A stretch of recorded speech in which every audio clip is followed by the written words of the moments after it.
இந்த தீபாவளி அஸ்வின்ஸின் இனிப்புகளுடன் உங்கள் விழாவை இன்னும் இனிமையாக்குங்கள். அஸ்வின் ஸ்வீட்ஸ் அண்ட் ஸ்நாக்ஸின் இனிய தீபாவளி நல்வாழ்த்துக்கள். பீகாரினுடைய சட்டமன்றத்துல ஒரு எம்எல்ஏ கூட இல்லாத முகேஷ் சஹானிய இந்தியா கூட்டணியினுடைய துணை முதலமைச்சர் வேட்பாளராக அறிவிச்சிருக்காங்க. யார் இவர்? எதற்காக இவருக்கு இந்த அளவுக்கு முக்கியத்துவம் கொடுக்கறாங்க? இந்த காணொலியில தெளிவா பார்க்கலாம். குறைந்த விலை, நிறைந்த தரம், தங்கள் தேவைகள் அனைத்தும் ஒரே இடத்தில். ஜெயச்சந்திரன். அடுத்த மாதம் பீகாரினுடைய சட்டமன்ற தேர்தல் நடக்க இருக்கின்ற சூழல்ல தேசம் முழுவதுமே இந்த தேர்தலை உற்று நோக்கு கவனிச்சிட்டு இருக்காங்க.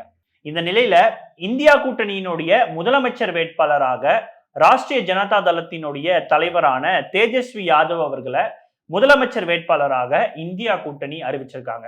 ஆனால் யாரும் எதிர்பாராத விதமாக அந்த கூட்டணியினுடைய துணை முதலமைச்சர் வேட்பாளராக முகேஷ் சஹானிய அறிவிச்சிருக்காங்க. பொதுவாக ஒரு தேர்தல் அப்படின்னு நடந்தா ஒரு சில கட்சிகள் முதலமைச்சர் வேட்பாளரை அறிவிக்க மாட்டாங்க, ஒரு சில கட்சிகள் முதலமைச்சர் வேட்பாளரை அறிவிப்பாங்க. ஆட்சி அமைச்சதுக்கு அப்புறம் தான் யார் துணை முதலமைச்சர் அப்படின்றதையே சொல்லுவாங்க. ஆனால் முதல் முறையாக பீகாரினுடைய சட்டமன்ற தேர்தல்ல துணை முதலமைச்சர் வேட்பாளர் யார் அப்படின்றத இந்தியா கூட்டணி அறிவிச்சிருக்காங்க. இந்த அறிவிப்புக்கு பின்னாடி இருக்கக்கூடிய காரணங்கள் என்னன்றத நம்ம அடுத்து பார்ப்போம். முதல்ல இந்த முகேஷ் சஹானி யார் அப்படின்னு நம்ம பார்த்தோம்னா 1981ஆம் ஆண்டு பீகாரினுடைய தபங்கா மாவட்டத்துல பிறந்தவர். ரொம்பவே ஒரு பின்தங்கிய குடும்பத்துல பிறந்தவர். 1999ஆம் ஆண்டு இவர் பீகாரில் இருந்து மும்பைக்கு போறாரு. அங்க பல்வேறு விதமான பட வாய்ப்புகள் அவருக்கு கிடைக்குது. இன்னும் சொல்ல போனா பிரபல பாலிவுட் நடிகரான ஷாருக் கான், சல்மான் கான் இவர்களுடைய படங்கள்ல செட் டிசைனரா இவர் வேலை பார்த்திருக்காரு. ஆனால் பட வாய்ப்புகள் அவருக்கு நாளுக்கு நாள் குறைஞ்சிக்கிட்டே வந்தது. அதன் பிறகு சமூக பணிகள்ல அதிகமாக இவர் ஈடுபட்டிருந்தார். குறிப்பாக முகேஷ் சஹானி அவர்கள் பீகாரினுடைய மிகவும் பின்தங்கிய ஒரு சமூகத்துல பிறந்தவரா இருக்காரு. பீகாரை பொறுத்த வரைக்கும் அங்க இபிசி அப்படின்ற ஒரு கம்யூனிட்டி இருக்கு, அதாவது எக்ஸ்ட்ரீம்லி பேக்வர்ட் கம்யூனிட்டின்னு. எப்படி தமிழ்நாட்டுல மோஸ்ட் பேக்வர்ட் கம்யூனிட்டி அப்படின்ற ஒரு கிளாஸ் இருக்கோ, அதே போல பீகார்ல எக்ஸ்ட்ரீம்லி பேக்வர்ட் கம்யூனிட்டி அப்படின்ற ஒரு கிளாஸ் இருக்கு.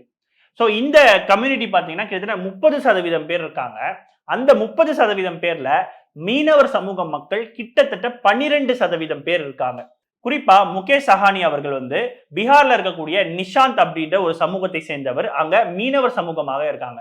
இந்த மீனவ சமூக மக்கள் பீகாரினுடைய வடக்கு பகுதிகளில் அதிகமா வாழ்றாங்க.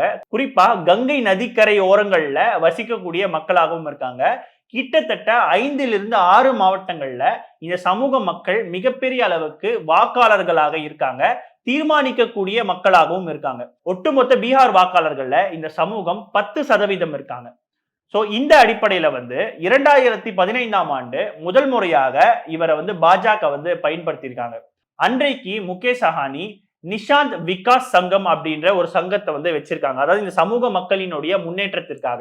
அன்றைக்கு இவர் பாஜகவை ஆதரித்தார். ஆனால் அதன் பிறகு என்ன நடக்குதுன்னா, முகேஷ் சஹானி ஒரு முக்கியமான ஒரு கோரிக்கையை பாஜகவுக்கு வச்சிருந்தார். அது என்னன்னா, இந்த நிஷாந்த் சமூகத்தை, குறிப்பாக அங்க இருக்கக்கூடிய மீனவர் சமூகத்தை பட்டியல் இனத்துல நீங்க சேர்க்கணும் அப்படின்ற ஒரு விஷயத்த சொல்லியிருந்தாங்க. ஆனால் பாஜக அரசாங்கம் அந்த கோரிக்கையை கடைசி வரைக்கும் நிறைவேற்றவே இல்லை. அதன் பிறகு 2018ஆம் ஆண்டு விகாஷில் இன்சான் பார்ட்டி அப்படின்ற ஒரு கட்சியை தொடங்குறாரு. அதன் பிறகு 2019ஆம் ஆண்டு காங்கிரஸ் கூட்டணியில சேர்றாரு. அந்த தேர்தலில், குறிப்பாக 2019ஆம் ஆண்டு தேர்தலில் அவருக்கு மொத்தமா 3 தொகுதிகள் கொடுக்கப்பட்டது. ஆனால் அந்த தேர்தலில் ஒட்டுமொத்தமான 40 தொகுதிகள்ல 39 தொகுதிகள் பாஜக கூட்டணி வெற்றி பெற்றது. அதன் பிறகு 2020ஆம் ஆண்டு மீண்டும் பாஜக கூட்டணியில இவர் இணைகிறாரு. குறிப்பா 2020ஆம் ஆண்டு சட்டமன்ற தேர்தலில் அவருக்கு பாஜக மொத்தம் 11 தொகுதிகளை கொடுக்கறாங்க. அந்த 11 தொகுதிகள்ல 4 தொகுதிகள்ல அவரு வெற்றி பெறாரு. குறிப்பா 2020ஆம் ஆண்டு அப்படின்றது பாஜகவுக்கும் சரி நிதிஷ்குமாருக்கும் சரி ரொம்பவே ஒரு நெருக்கடியான ஒரு தேர்தலாக இருந்தது. ஒரு பக்கம் ஆர்ஜேடி மற்றும் காங்கிரஸ் கூட்டணி ஒரு பக்கம் வலுவாக இருந்தது, இன்னொரு பக்கம் சிராக் பாஸ்வான் தனியாக நிதிஷ்குமாருக்கு எதிராக வேட்பாளரை நிறுத்தி இருந்தாரு. சோ ரொம்ப ஒரு நெருக்கடிக்கு மத்தியில தான் அந்த தேர்தல் பாஜக ஃபேஸ் பண்ணியிருந்தாங்க. அந்த தேர்தல்ல பாஜகவினுடைய வெற்றிக்காக, குறிப்பாக பாஜக அந்த தேர்தல்ல நிதிஷ்குமாரை விட அதிக தொகுதிகளை வெற்றி பெற்றிருந்தாங்க. அதற்கு நிஷாந்த் கம்யூனிட்டியினுடைய அந்த வாக்குகள் அப்படின்றது ரொம்பவே முக்கியமானதாக இருந்தது. ஆனால் அந்த தேர்தல்ல முகேஷ் சஹானியினுடைய கட்சி மொத்தம் இருக்கக்கூடிய 11 தொகுதிகள்ல 4 தொகுதிகள் மட்டும்தான் வெற்றி பெற்றாங்க. ஆனால் அந்த 4 தொகுதிகள்லயுமே ஒரு தொகுதியில வந்து வேட்பாளர் வந்து இறந்து போயிட்டாரு. ஆனால் மீதி இருக்கக்கூடிய 3 எம்எல்ஏக்கள் பாஜகவுல இணைஞ்சிட்டாங்க. சோ பாஜக மிகப்பெரிய அளவுக்கான துரோகம் செஞ்சிருக்கு அப்படின்ற அடிப்படையில 2022ஆம் ஆண்டு பாஜக கூட்டணியை விட்டு வெளில வர்றாரு. அதன் பிறகு மீண்டும் 2024ஆம் ஆண்டு தேர்தல்ல இந்தியா கூட்டணியில அவர் இணைகிறாரு. அந்த தேர்தல்ல கிட்டத்தட்ட 3 தொகுதிகள் அவருக்கு கொடுக்கப்பட்டிருக்கு. 3 தொகுதியிலும் அவர் வந்து தோல்வி அடைகிறாரு. அதன் பிறகு 2025ஆம் ஆண்டு இந்த பீகார் சட்டமன்ற தேர்தல்ல அவருக்கு ஒரு முக்கியமான ஒரு பங்கு இந்த தேர்தல்ல அவருக்கு இருக்கு. அதற்கான காரணம் என்னன்னா, ஏற்கனவே சொன்ன மாதிரி நிஷாந்த் சமூகத்தினுடைய அந்த வாக்குகள் ஒட்டுமொத்த ஓபிசிக்கள்ல வந்து 3இல் 1 பங்கு இருக்கு.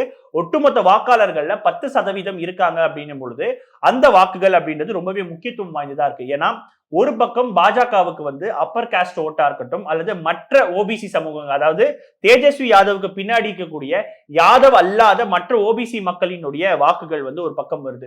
அதே மாதிரி இந்தியா கூட்டணி எடுத்துக்கிட்டோம் அப்படின்னா யாதவ் சமூக வாக்குகள், அதே போல சிறுபான்மை மக்களினுடைய வாக்குகள், அதே போல தலித் மக்களினுடைய வாக்குகள், இதை தாண்டி அந்த எக்ஸ்ட்ரீம்லி பேக்வர்ட் கிளாஸ்ல இருக்கக்கூடிய இந்த நிஷாந்த் சமூகத்தினுடைய வாக்குகளும் அந்த கூட்டணிக்கு ரொம்பவே முக்கியத்துவம் வாய்ந்ததாக இருக்கு.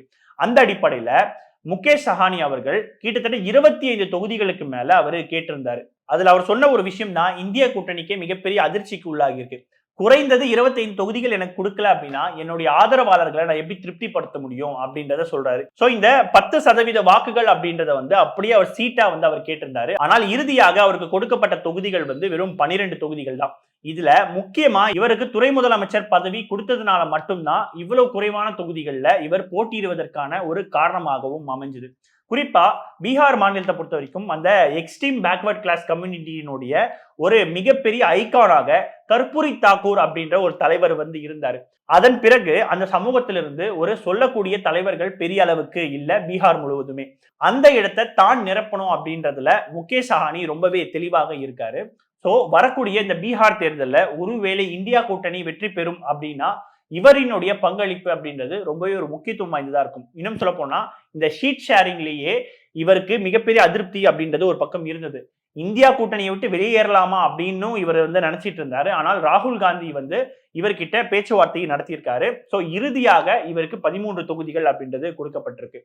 சோ இந்த ஒரு விஷயம் தான் வந்து பாஜகவுக்கு ரொம்பவே ஒரு அப்செட்டாக இருக்கு. ஏன்னா பாஜக வந்து இவரை நம்ம கூட்டணிக்கு அழைக்கலாமா அப்படின்னு சொல்லி பல்வேறு விதமான தூண்டில்களை தொடர்ச்சியா போட்டுக்கிட்டே இருந்தாங்க. ஆனால் இறுதியாக இந்தியா கூட்டணியில இவருக்கு ஒரு நம்பரும் கிடைச்சிருக்கு. அதே போல துணை முதலமைச்சர் அப்படின்ற ஒரு விஷயமும் கிடைச்சிருக்கு. இந்த நிலையில தான் பீகாரினுடைய சட்டப்பேரவை தேர்தல் ரொம்பவே பரபரப்பாக போய்கிட்டு இருக்கு.